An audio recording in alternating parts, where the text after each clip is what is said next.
ce qu'on appelle la magistrature debout, le procureur, défend la société en mettant en avant ce qu'il considère comme les éléments qui sont des violations de la loi.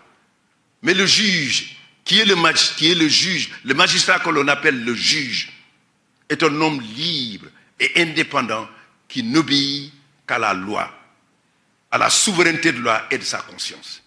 On vous parle de l'indépendance de la magistrature, mais indépendance par rapport à trois pouvoirs.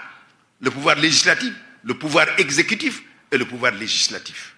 Cela, il faudrait retenir cela et ne pas confondre la justice qui est rendue. Pourtant, il y a eu beaucoup d'affaires qui ont été rendues. On ne se rend pas compte de la somme d'affaires qui est réglée au quotidien au niveau des tribunaux.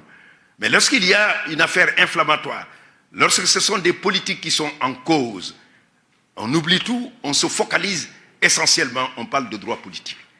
Mais des magistrats ont pris des décisions qui sont allées à l'encontre du procureur, parce que le procureur, lui, il est aussi justiciable. Il vient pour démontrer ce qu'il croit être la vérité. C'est le juge qui tranche. C'est important à retenir.